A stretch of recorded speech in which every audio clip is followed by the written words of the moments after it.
ایسی گندگی اور غلاظتوں کے ڈھیر ہیں یہ۔ الحمدللہ محمد رسول اللہ صلی اللہ علیہ وسلم کا جو قبر مبارک ہے اس گندگی اور غلاظت سے پاک ہے، وہاں حفاظت کرنے والے موجود ہیں۔ ذرا سی بھی کوئی ایسی حرکت کرتا ہے چوما چاٹی کی تو وہ فوراً منع کر دیتے ہیں، یلا یلا۔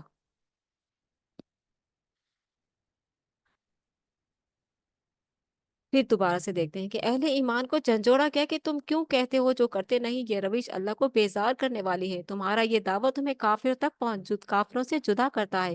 محمد رسول اللہ، حضرت محمد صلی اللہ علیہ وسلم اللہ کے رسول ہیں۔ حضرت محمد صلی اللہ علیہ وسلم تو دنیا میں اللہ کے دین کو غالب کرنے کے لیے آئے ہیں، کرنے کے لیے کٹھن جدوجہد کرتے رہے، اور تم نے محض تصفیہ و تحمید ہی کو اعلیٰ نیکی سمجھ رکھا ہے۔ صرف تسبیح گھما گھما کے تم لاکھوں کی تعداد میں کلمہ پڑھ کر اپنے آپ کو کہتے ہو کہ ہم نے تو 1.25 لاکھ کی کلمے کی تسبیح پڑھ لی، اب ہم تو جنتی ہیں۔ کس نے کہا ہے یہ؟ کس نے کہا ہے؟ کروڑوں بار بھی پڑھ لو، اگر تمہارے دل میں نہیں اترا کلمہ توحید تو تم پھر کہے کہ کیا تمہاری تعداد پوری کرے گی تمہیں؟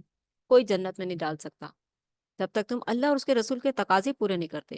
کلمہ پڑھتے رہو، اللہ اللہ کرتے رہو، اللہ کی نہیں مانو، اللہ کی نہیں مان رہے، ہر طرح کی بے حیائی لحاظی چل رہی ہے، ہر طرح کی شیطانیت چل رہی ہے، اور لا الہ الا اللہ پڑھ لیا 1.25 لاکھ بار اور اب ہم تو جنتی ہیں۔ ایسا کیسے ہو سکتا ہے؟ ایسا نہیں ہو سکتا، کروڑوں بار بھی پڑھ لو گے تو جنت میں نہیں جاؤ گے۔ حضرت محمد صلی اللہ علیہ وسلم تو دنیا میں اللہ کے دین کو غالب کرنے کے لیے کٹھن جدوجہد کرتے رہے، اور تم نے محض تسبیح و تحمید کو ہی اعلیٰ نیکی سمجھ رکھا ہے۔ سب کو جھنجھوڑا جا رہا ہے یہاں پر، ہم سب جھنجھوڑے میں ہیں یہاں پر، اپنے آپ کا جائزہ لیں۔ مسلمانوں نے تو مسلمانوں سے تو اللہ کو یہ مطلوب ہے کہ وہ اللہ کے دین کے غلبے کے لیے سب کچھ لگا دے۔ اللہ کے دین کی خدمت کتنی کر رہے ہیں ہم اللہ کے دین پر کتنا عمل کریں، ہم تو عمل ہی نہیں کرتے، دین کی خدمت کیا کریں گے؟ افسوس کا مقام ہے نا یہ، افسوس کا مقام ہے۔ لا الہ الا اللہ محمد رسول اللہ پڑھ تو لیا مگر اس کے تقاضے نہیں پورے کیے، افسوس کا مقام ہے یہ۔ اپنے آپ کو چیک کریں نا، کس قدر یہاں جھنجھوڑا جا رہا ہے۔ مسلمانوں سے تو اللہ کو یہ مطلوب ہے کہ وہ اللہ کے دین کے غلبے کے لیے سب کچھ لگا دیں، یہاں تک کہ جان قربان کرنے کے لیے بے چین ہو۔ غلبہ دین کی جد و جہد کی ذمہ داری مسلمانوں سے قبل بنی اسرائیل پر عائد کی گئی تھی۔ یہ جو محمد رسول اللہ نہیں پڑھتے، صرف لا الہ الا اللہ پڑھتے ہیں، ان کی بات ہو رہی کہ غلبہ دین کی جد و جہد کی ذمہ داری مسلمانوں سے قبل بنی اسرائیل پر عائد کی گئی تھی، ان سے وہ منصب چھین کر بنی اسماعیل محمد رسول اللہ کی امت میں منتقل کر دی گئی۔ اپنے آپ کو چیک کر لو نا کہ اگر ویسی ہی حرکتیں کرو گے تو پھر کیا مقام ہونے والا ہے تمہارا، اگر انہی جیسی روش اختیار کرنی ہے۔ شیطان تو ہر دور میں ہے نا، جس طرح سے اس نے بنی اسرائیل کو برباد کر دیا، وہ بنی اسماعیل کو نہیں کر سکتا کیا؟ مسلمانوں کو نہیں کر سکتا کیا؟ کر سکتا ہے۔ بنی اسرائیل کو تو اس نے اس مقام سے ہٹا دیا، فضیلت دی تھی اللہ تعالیٰ نے تمام جہان والوں پر اس کو، وہ اس کی باتوں میں آ گئے، اس نے اس کو اس مقام سے گرا دیا، منافقت پہ پہنچا دیا۔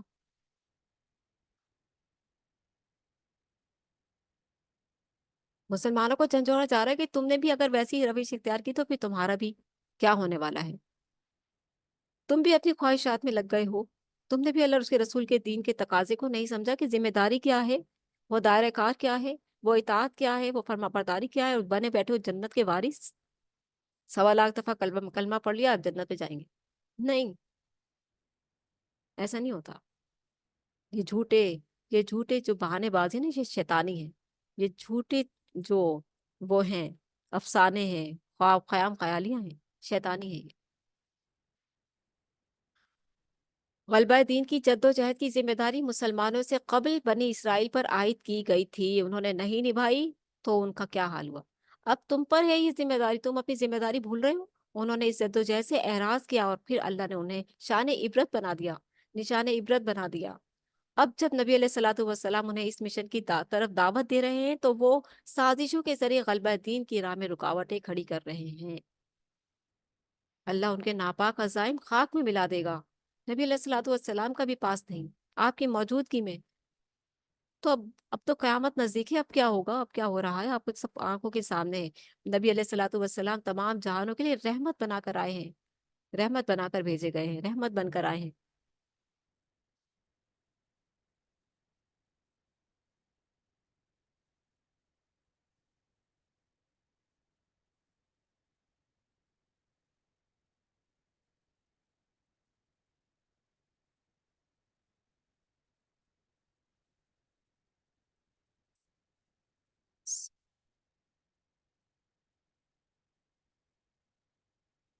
اللہ اکبر، اللہ اکبر۔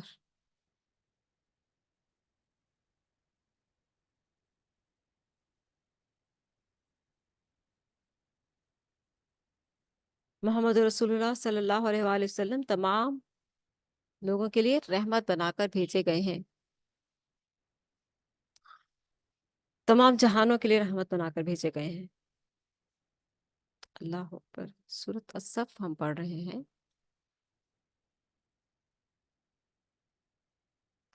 اللہ تعالیٰ ہم سب کو دین کی ذمہ داریاں سمجھنے اور دین پر عمل کرنے کی توفیق عطا فرمائے، اور اپنی اس نعمت کو پہچاننے کی قدر کرنے کی توفیق عطا فرمائے کہ اللہ کے رسول صلی اللہ علیہ وسلم تمام جہانوں کے لیے رحمت بن کر آئے ہیں۔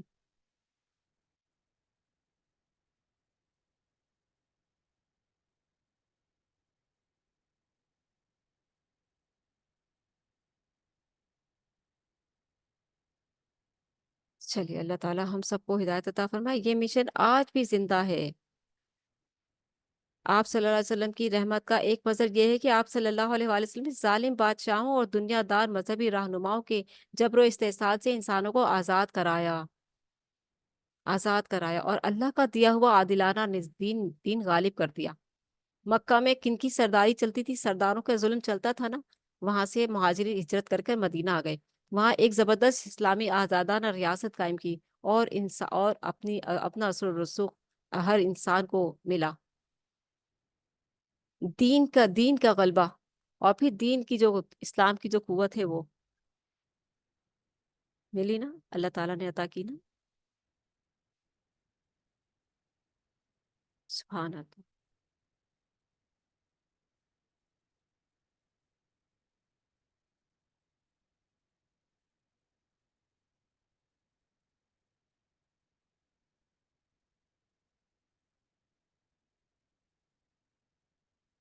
چلیے آگے چلتے ہیں کہ آپ صلی اللہ علیہ وسلم نے ظالم بادشاہوں اور دنیا دار مذہبی رہنماؤں کے جبر و استحصال سے انسانوں کو آزاد کرایا اور اللہ کا دیا ہوا عادلانہ دین غالب کر دیا۔ یہ مشن آج بھی زندہ ہے اور اسے پورے عالم میں شرمندہ تعبیر کرنا ہماری ذمہ داری ہے۔ ہماری ذمہ داری، ہم نے کتنا اس ذمہ داری کو سمجھا ہے، ہماری ذمہ داری ہے۔ اللہ تعالی ہم سب کو اس ذمہ داری کو پوری کرنے کی توفیق عطا فرمائے۔ رکن نمبر 2، جہنم کے دردناک عذاب سے بچنے کا راستہ۔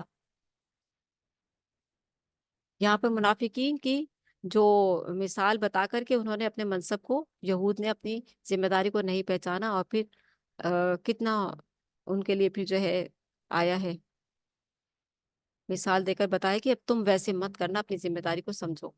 جہنم کے دردناک عذاب سے بچنے کا راستہ، ہر انسان کا سب سے بڑا مسئلہ ہے آخرت میں جہنم کے دردناک عذاب سے بچنا۔ مومن کی نگاہ فوکس ہوتی ہے آخرت پر، مومن اپنی مومن کا جو دل اور دماغ ہے نا وہ آخرت پر فوکس ہے، آخرت پر رہتا ہے، ٹھیک ہے؟ تو بہت زیادہ اس چیز کی طرف یہ ہے کہ انسان یاد رکھے اس چیز کو، ہر انسان کا سب سے بڑا مسئلہ ہے آخرت میں جہنم کے دردناک عذاب سے بچنا۔ اس رکو میں رہنمائی دی گئی کہ آخرت میں دردناک عذاب سے بچنے کے لیے اللہ اور اس کے رسول پر دل کی گہرائیوں سے ایمان لاؤ، پورا کلمہ پڑھو، لا الہ الا اللہ مح- محمد الرسول اللہ، پورا کلمہ پڑھو، پھر اس کا حق پھر اس کا حق ادا کرو۔ یہ ہے کامیابی، اس کو کہتے ہیں کامیابی۔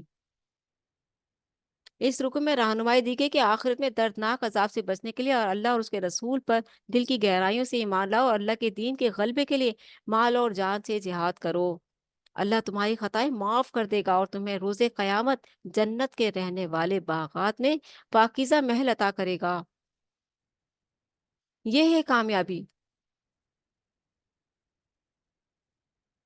وَأُخْرَى تُحِبُّونَهَا نَصْرٌ مِّنَ اللَّهِ وَفَتْحٌ قَرِيبٌ وَبَشِّرِ الْمُؤْمِنِينَ۔ اور ایک دوسری چیز بھی عطا کرے گا جسے تم پسند کرتے ہو، اور وہ ہے اللہ کی مدد اور جلد ہی حاصل ہونے والی فتح۔ آپ مومنوں کو اس کی بشارت دے دیجیے، فتح مکہ کی کامیابی۔ اللہ تعالیٰ یہاں پر جھنجھوڑ جھنجھوڑ کر ذمہ داری کا احساس دلا رہے ہیں کہ دیکھو یہ تو تمہیں کرنا ہی ہے، کہ اللہ کے دین کے غلبے کے لیے مال اور جان سے جہاد کرو، اللہ تمہاری خطائیں معاف کر دے گا اور تمہیں روز قیامت جنت کے رہنے والے باغات میں پاکیزہ محل عطا فرمائے گا۔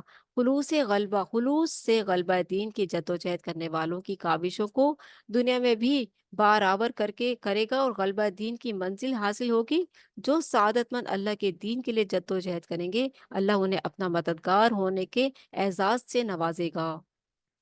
حزب اللہ، اللہ کا گروہ، اللہ کے مددگار، اللہ انہیں اپنا مددگار ہونے کے اعزاز سے نوازے گا۔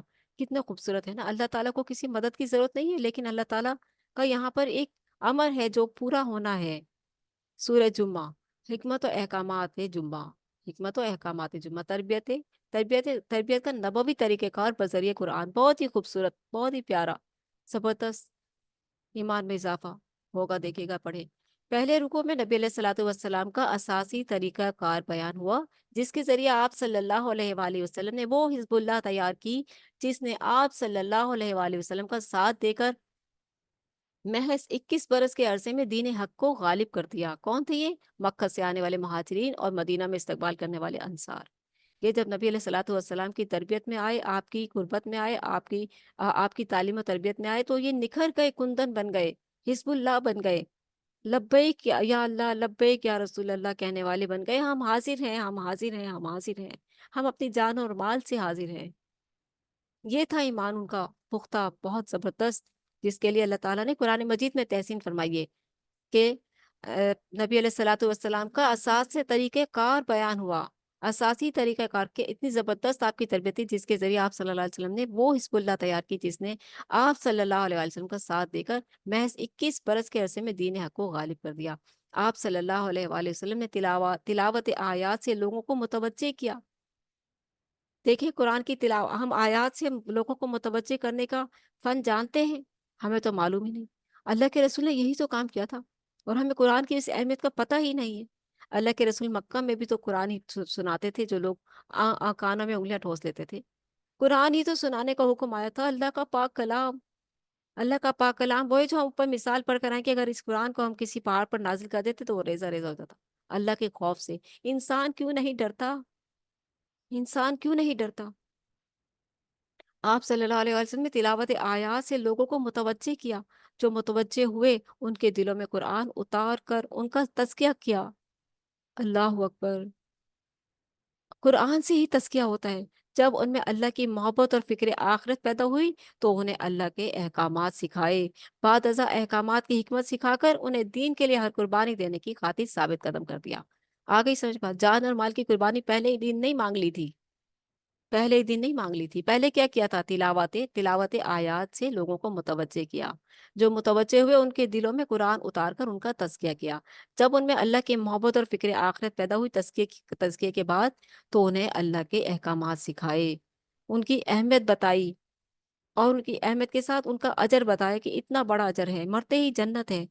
بعد ازاں احکامات کی حکمت سکھا کر انہیں دین کے لیے ہر قربانی دینے کی خاطر ثابت قدم کر دیا۔ آج ہمیں بھی غلبہ دین کے لیے اسی طریقہ کار کو اختیار کرنا ہوگا۔